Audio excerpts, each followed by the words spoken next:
దేవుని నామమునకు మహిమ కలుగును గాక. హెవెన్లీ లైట్ మినిస్ట్రీస్ గ్లోబల్ ప్రేట్ నవరాత్రులు జరుగుతున్న ఈ ఉదయకాలపు స్తుతి ఆరాధన కుడికు మిమ్మల్ని అందరినీ ప్రేమపూర్వకంగా ఆహ్వానిస్తున్నాను.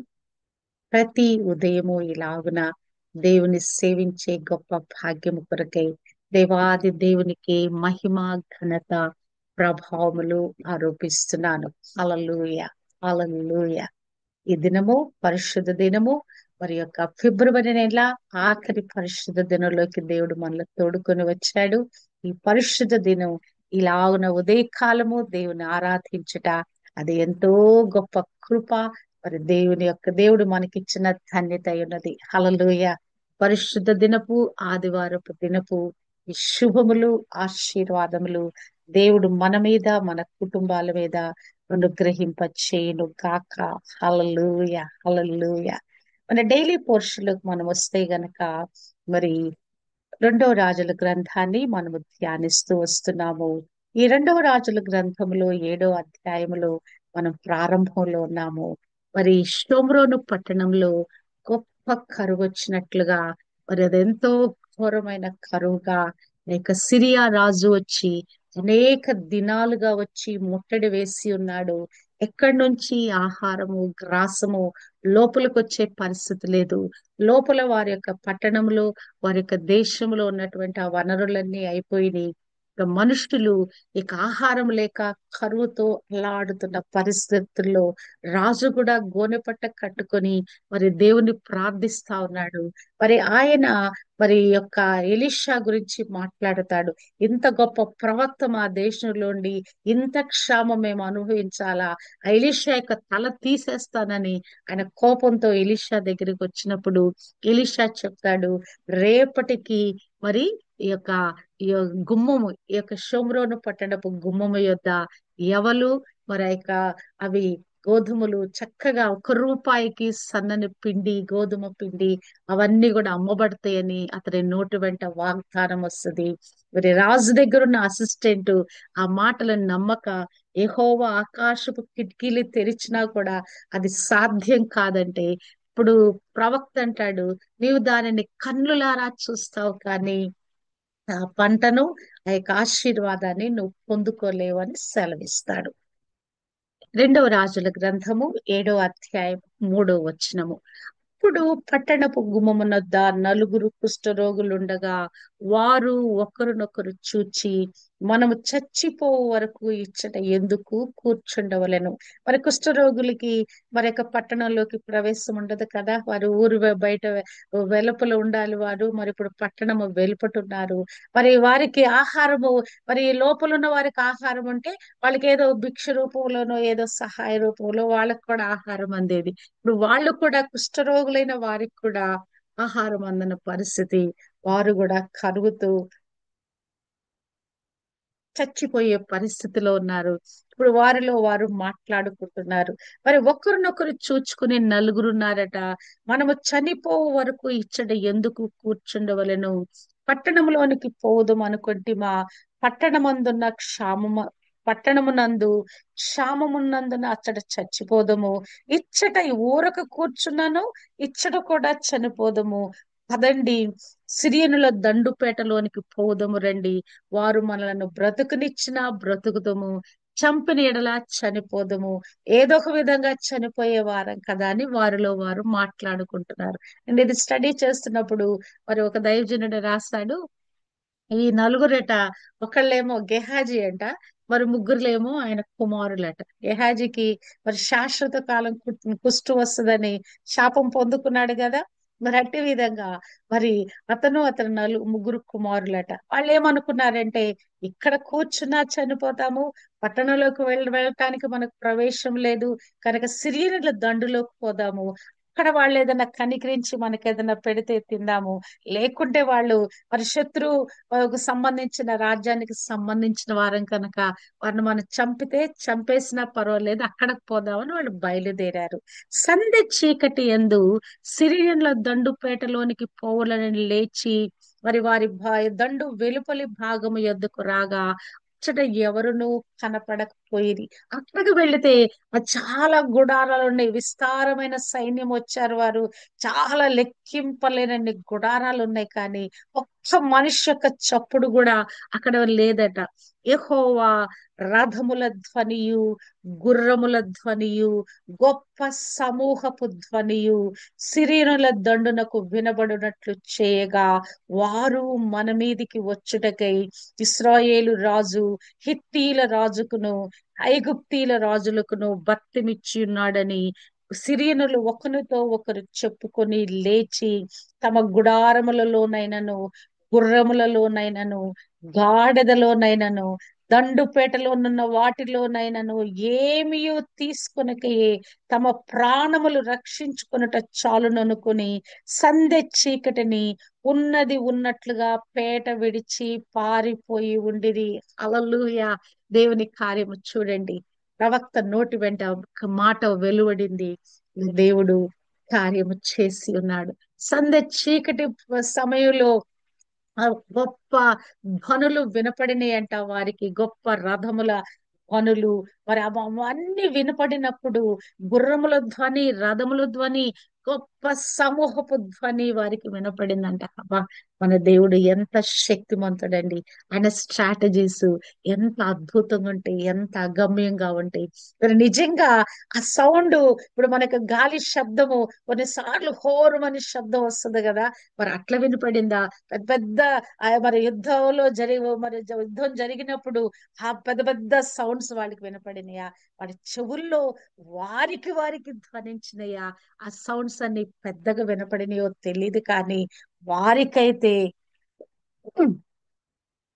భయం వేసింది, ప్రాణభీతి కలిగింది. ఉన్న ఫలంగా వాళ్ళకున్న సమస్తాన్ని, ఏంటంటే అది దండుపేట, ఒక పేటలాగా వారంతా వచ్చి ఆ ప్రదేశం అంతా ఆక్రమించుకున్నారు. చాలా దినాల నుంచి అక్కడ నివసిస్తా ఉన్నారు వాళ్ళు. ఏం చేశారు వాళ్ళు? ఉన్న ఫలాన పారిపోయారంట. బా చూడండి. కాబట్టి ఆ కుష్ఠరోగులు దండు పేట వెలుపటి భాగముకు వచ్చి ఒక గుడారము చొచ్చి భోజన పానములు చేసి అచ్చటి నుండి వెండి బంగారములను బట్టలను ఎత్తుకొని పోయి దాచిపెట్టి తిరిగి వచ్చి మరి యొక్క గుడారము చొచ్చి అచ్చటి నుండి సొమ్ము ఎత్తుకొని పోయి దాచిపెట్టిరి. ఇక్కడ చూసినట్లయితే వీళ్ళకి చక్కగా సమృద్ధి అయిన ఆహారం దొరికింది. ఒక గుడారంలోకి వెళ్ళారంట, కడుపు నిండా తిన్నారంట. తిన్న తర్వాత అక్కడ ఉన్నట్టు వెండి బంగారాలు తీసుకెళ్లి దాచిపెట్టారంట. సాధారణంగా కొన్ని ఆత్మలు, దురాత్మలు ఏం చేస్తాయంటే అవి వారి కుటుంబాల మీద పరిపాలన చేస్తాయండి. మనం సాధారణంగా ఎవరికైనా ఒక బలహీనత కలిగిన అలవాటు ఉందంటే వాళ్ళ మా తాతగారికి ఉంది, లేకుంటే వాళ్ళ మేనమామకు ఉంది, లేకుంటే ఇట్లా వాళ్ళ మేనత్తకు ఉంది. ఇట్లా రకరకాల పోలికల్లో వాళ్ళ బలహీనతలు, అలవాట్ల గురించి మనం మాట్లాడుతూ ఉంటాం. ఇక్కడ చూసినట్లయితే ఈ యొక్క కుష్టు వ్యాధి గెహాజీ పొందుకోవటానికి కారణం ఏంటి? అతను ఆశపడ్డాడు, దురాశపడ్డాడు, ధనాపేక్ష కలిగిన వాడయ్యాడు. ఆ యొక్క వెండి బంగారం కొరకు అతను పరుగులెత్తాడు. ఆ యొక్క నయమాను దగ్గర నుంచి కుష్ఠరోగం తెచ్చుకున్నాడు. ఆ దురాత్మ వీళ్ళని ఏం ప్రేరేపిస్తుందంటే ఆ వెండి బంగారాలను తీసుకెళ్ళట దాచిపెట్టుకుంటున్నారు. అంటే ఆ యొక్క ఆ ప్రభావము, ఏదైతే వారి లోపల దురాత్మ ప్రభావం ఉందో అది కూడా అరే వంశానుక్రమంగా అది సంతరిస్తుందండి. కొన్ని బలహీనతలు మన యొక్క బ్లడ్ ద్వారా, మన యొక్క జీనియాలజీ ద్వారా మన కుటుంబాలలో ఒకరి నుంచి ఒకరికి తరతరాలుగా వెళ్తా ఉంటదండి. అట్టి విధంగా ఈ యొక్క మరి గెహాజీ యొక్క ఆ ప్రలోభము ఇక్కడ కనిపిస్తా ఉంది. అవి తీసుకెళ్లి దాచిపెట్టుకుంటున్నారంట. ఒక ఒక గుడారం అయిపోయింది, మరొక గుడారంలోకి వెళ్ళారు, తీసుకెళ్లి దాచిపెట్టుకున్నా కూడా అప్పుడు వారికి జ్ఞానోదయం అయింది. ఇప్పుడు వాళ్ళు అనుకుంటున్నారు, వారు మనము చేయనది మంచి పని కాదు, నేటి దినము శుభవర్తమానము గల దినము, మనము ఊరుకొననేలా తెల్లవారు వరకు మనం ఇచ్చట ఉండిన ఎడల ఏదైనా ఒక అపాయం మనకు సంభవించును గనక మనము వెళ్ళి రాజు ఇంటి వారితో సంగతి తెలియ చెప్పుదము రండని ఒకరితో ఒకరు చెప్పుకొని, ఏంటండి ఆ దినము? శుభవర్తమానము గల దినము. నేటి దినము శుభవర్తమానము గల దినము. హల్లెలూయా కదా!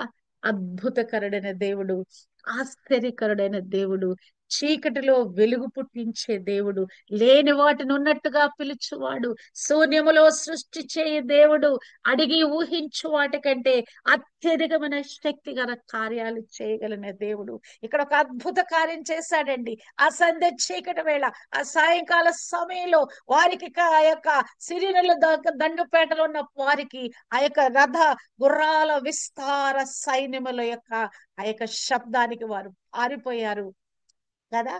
ప్రవక్త నోటి వెంట దేవుడు మాట సెలవిచ్చాడు. 24 గంటల లోపల రేపు ఈ వేళకు శోభరోను పట్టణపు గవని దగ్గర ఈ అద్భుతం జరుగుద్దని ప్రవక్త నోటి వెంట మాట వెలువడింది. దాని కొరకు దేవుడు నాంది పలికాడు. ఆ మధ్యాహ్న కాల సమయంలో రాజుతో మరి ఎలీషా మాట్లాడి ఉంటాడేమో. సాయంకాలమే దేవుడు ఆ యొక్క మాట కార్యరూపము దాల్చిందండి. హల్లెలూయా. వెలుగు కమ్మని పలుకుగా వెలుగు కలిగెను. ఏదైనా ఒక మాట దేవుని నోట నుండి, దైవజనుని యొక్క నోట నుండి పలికిన మాట కార్యము జరిగిస్తుందండి. మాట మాట ఎవరండి? యేసుక్రీస్తు ప్రభు, వాక్యమైన యేసుక్రీస్తు ప్రభు యొక్క పలికిన మాటను కార్యరూపము దాల్చింప చేస్తున్నాడు.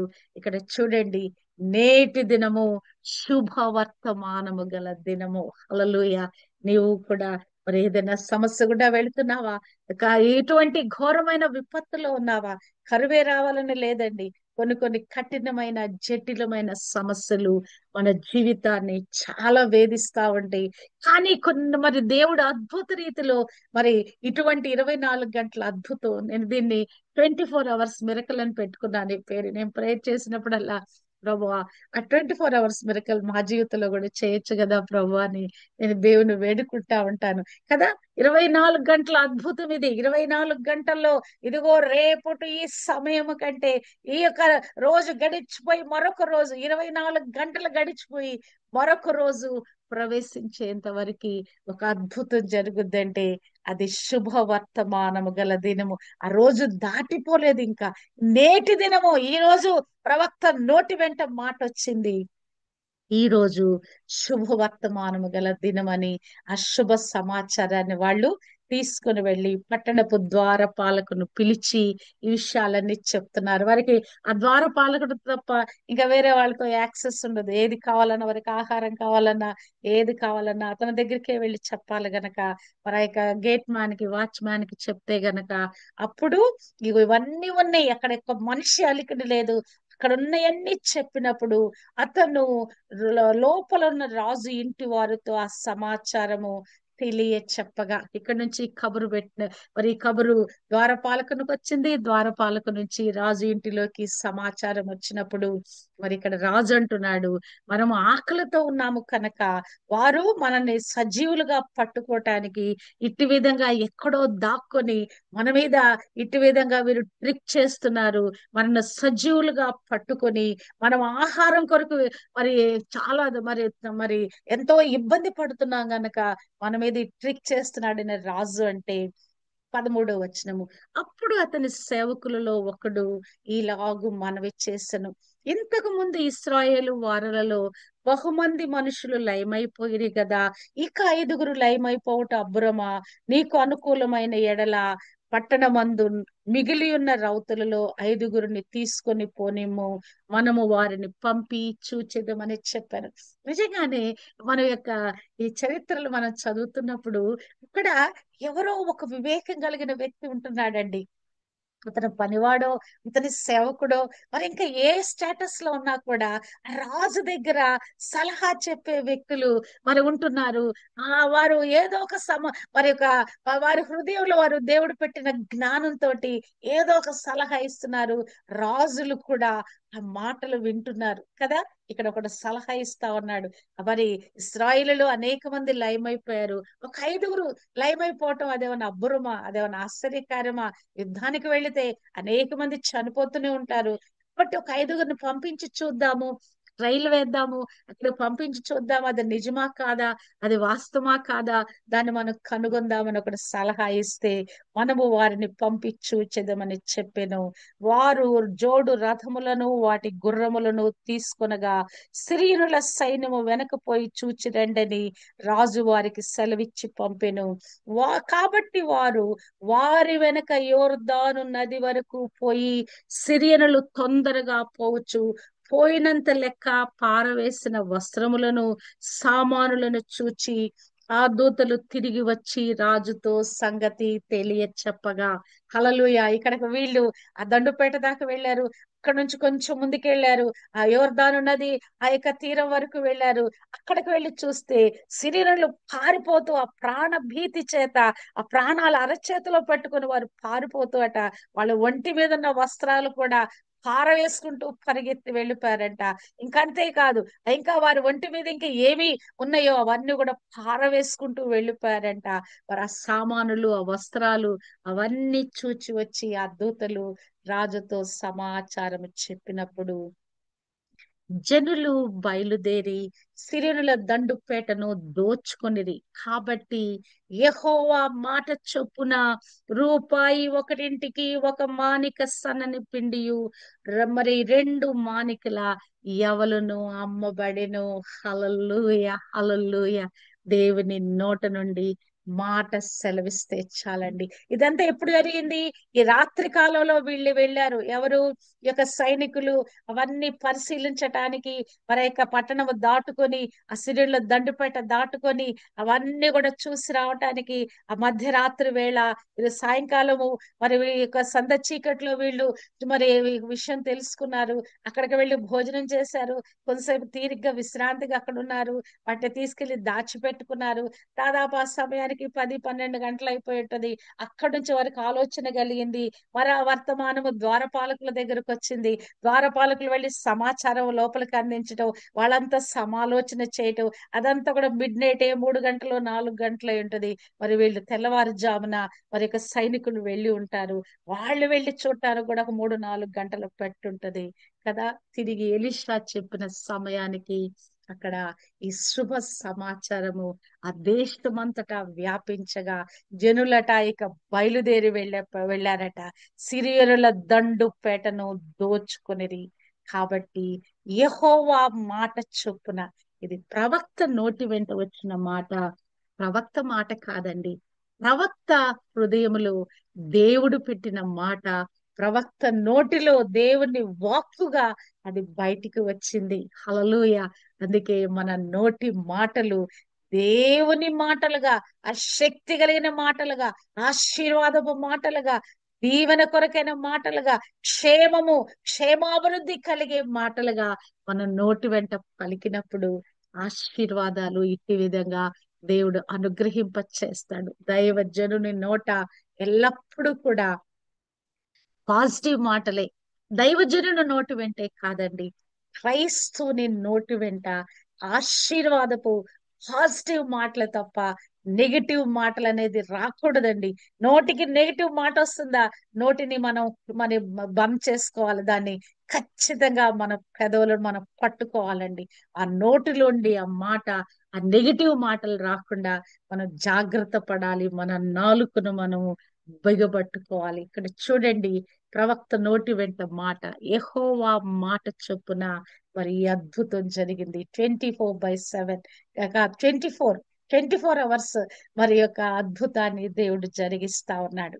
17వ వచనము, ఎవని చేతి మీద రాజు ఆనుకొని ఉండెనో ఆ అధిపతి ఆ ద్వారమున నిలువబడుటకు నిర్ణయింపబడగా రాజు దైవజనుని యొద్దకు వచ్చినప్పుడు ఆ దైవజనుడు అతనితో చెప్పిన ప్రకారము ద్వారమందు జనుల త్రొక్కుడు చేత అతడు మరణమాయెను. హల్లెలూయా. మరి యొక్క రాజు యొక్క అసిస్టెంట్ ని ఎక్కడ నిలబెట్టారు? ద్వారం యొద్ద నిలబెట్టారంట. షోమ్రోను పట్టణపు ఆ గవని దగ్గర ఆ ద్వారం యొద్ద నిలబెట్టారంట.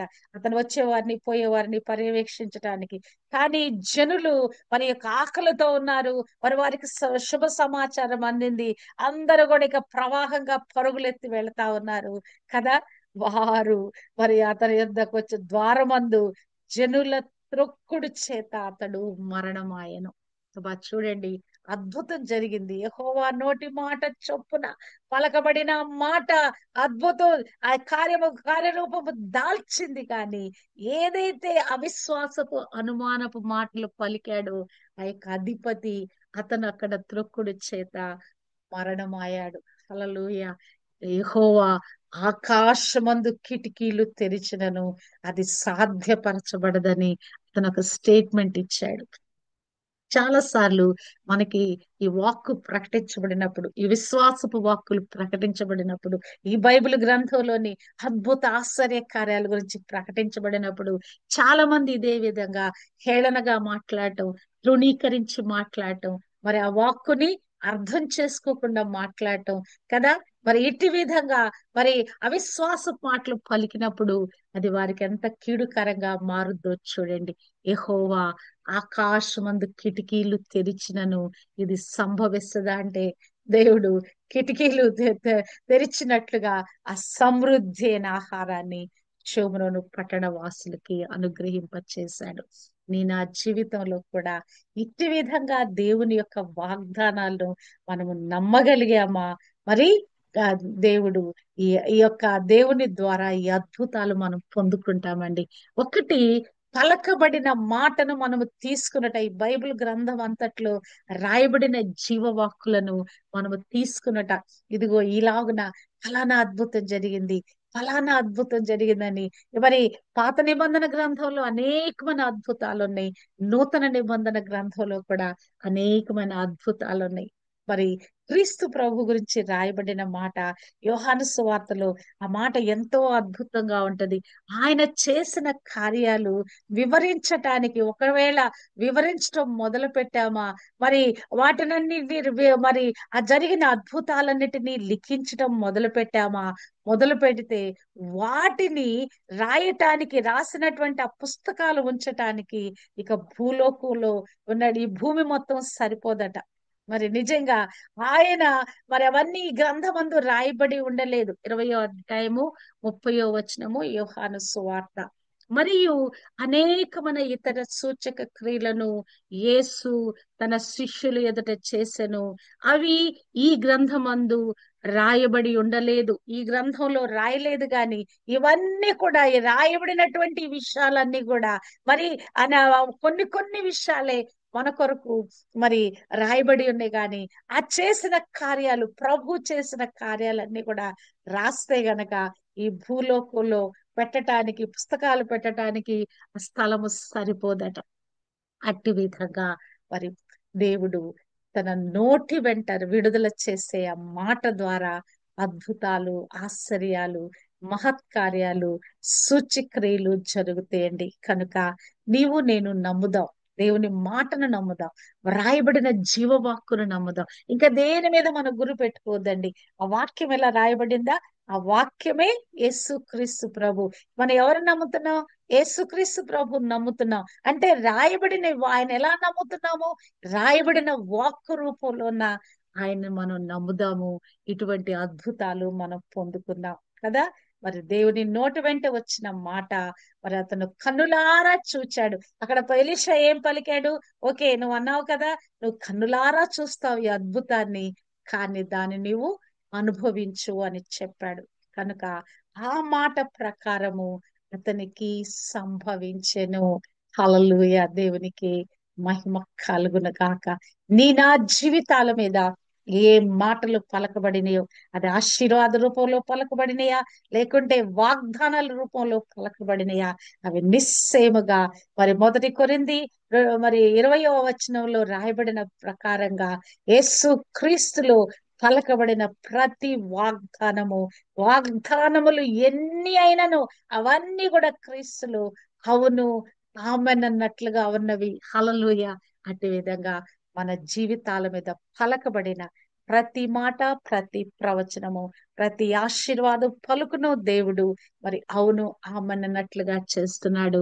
విశ్వసిద్దాం. మరి ఆ యొక్క అధిపతి వలె అవిశ్వాస పలుకులు మనం పలకొద్దు గాని మరి రాజు మౌనంగా మాటలు విశ్వసించాడు కదా. ఆయన ఎలీషా మీద చాలా కోపం వచ్చేసింది. ఏ విధము చేతనైనను ఎంత క్షామం కలిగితే పట్టించుకోకుండా ఎలీషా యొక్క తల తీసివేస్తారని ఆయన కోపంతో రౌద్రంతో వచ్చాడు. గాని ఎప్పుడైతే ఎలీషా మాటలు పలికాడో అతని హృదయంలో విశ్వాసం జనించి ఇతను మౌనంగా వెళ్ళిపోయాడు. కనుక ఇట్టి విధంగా ఆ దేశానికి అద్భుతము దేవుడు అనుగ్రహింప చేశాడు. హల్లెలూయా. దేవునికే మహిమ కలుగును గాక. అది ఎంత కఠినమైన పరిస్థితిలో ఉన్నావా, ఇరుకైన పరిస్థితిలో ఉన్నావా, చెప్పుకోలేని పరిస్థితిలో ఉన్నావా, దేవుడు ఈ ఉదయ కాలము ఇది ఒక శుభ వర్తమానము గల దినముగా దేవుడు మనకు అనుగ్రహింప చేసి ఉన్నాడు. దేవుని నోట నుంచి వచ్చిన మాట మన జీవితాలలో అది ఖచ్చితంగా కార్యము సఫలము చేస్తుంది. 54 అధ్యాయంలో ఒక మాట రాయబడి ఉంటదండి. తాను మరి ఒక వాక్కుని రిలీజ్ చేసినప్పుడు దేవుడు ఆ కార్యము సఫలం చేయకుండా తిరిగి ఆ వాక్కు ఆయన దగ్గరకు వెళ్ళదంట. యెహోవా పంపిన వాక్కు ఏదైతే ఏ ఉద్దేశంతో ఆయన వాక్కుని మరి రిలీజ్ చేశాడో ఆ విధంగా ఆ యొక్క వాక్కు తిరిగి ఆయన యొద్దకు ఒట్టిగా తిరిగి వెళ్ళదంట. ఆయన పంపిన కార్యాన్ని సఫలం చేస్తుందంట. కనుక అట్టి విధంగా దేవుడు మనం ఎడల పలికిన ప్రతి వాక్కు కూడా ఆయన సఫలము చేయి దేవుడై ఉన్నాడు. నిశ్చయముగా పలకబడిన ప్రతి మాటలోని ఆశీర్వాదము, ఆ ప్రతి మాట అదొక ఆశీర్వాదపు మూటగా దేవుడు మన జీవితాలకు అనుగ్రహింప చేయును గాక. మనలో విశ్వాసము అధికమవును గాక. ఆ పలకబడిన మాటలన్నిటిలో ఉన్న ఆశీర్వాదాలను మనము స్వతంత్రించుకుందుము గాక. దేవుడట్టి కృప మనకు అనుగ్రహింప చేయును గాక. ఆమేన్.